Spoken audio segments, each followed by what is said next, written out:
guys, welcome back to my channel. Good morning, good afternoon, depending on wherever you're watching me from. It's your boy Amechi. So today, without of too much of talk, this is the 5 reasons you cannot buy this thing. You shouldn't buy Starlink, because that thing I didn't see it at first place as a good network provider, because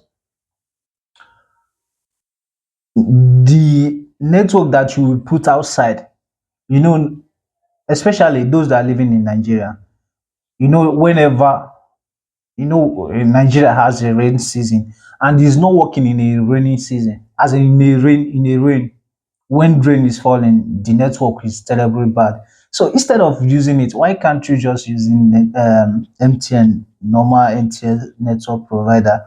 Because that thing is very expensive. Without too much of talk, let's watch let's watch 5 reasons this guy gave. 5 reasons you shouldn't buy that Starlink, and I agree with what he said here. So without too much of talk, let's watch. Everyone keeps asking me, when am I going to buy Starlink? When am I going to review Starlink? Talk about Starlink.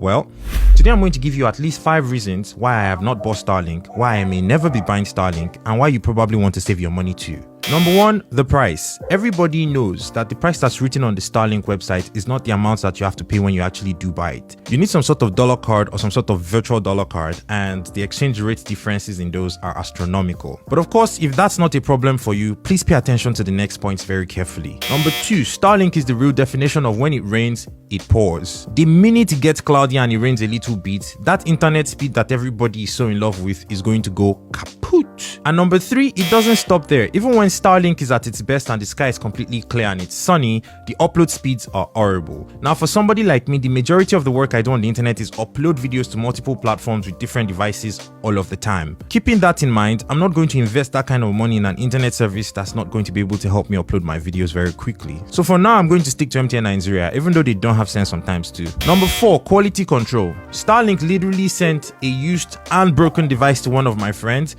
and there is no way to reach their customer service. And that's my number 5 point, customer service. It's so bad that he opened a ticket for over a week, didn't get a response, and then he had to open up the device by himself, void his warranty, and get it fixed. If that was me, somebody's gonna die. And please, can you explain to me why you have a Starlink Nigeria and there's no customer service? If there's something wrong with my order, there's nobody to call, there's nobody to message, there's nobody to email, and even when I do send an email and open a support ticket, nobody responds. And let's not start with the fact that you need constant power supply to use this device. So there's no battery pack option. If you're going to buy Starlink, you're going to have to buy a small generator or inverter to actually just constantly power it so it doesn't go off. And we all live in Nigeria, right? So why exactly would I want to invest in something like that?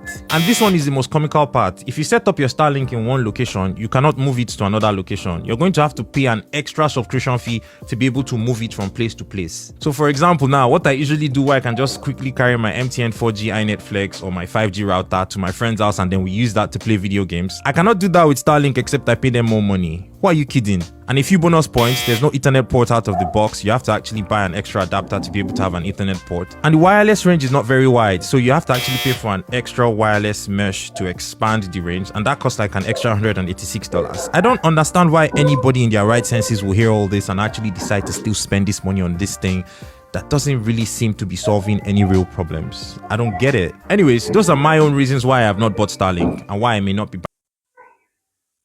So you have heard it. You have heard the 5 reasons that you shouldn't buy that Starlink. That is terrible. Company that don't have customer service. How could you buy that kind of stuff? And the terrible network self, noise, working 24 hours, raining, sunshine. So I hope you hear it clear. I hope my ear is not bigger than yours. So I hope it hear it clear the way I heard it. So this is where we hold it, guys. Please, guys, help me like and subscribe to make this channel to grow.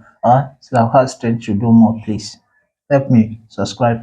Okay, see you in my next video. Peace out.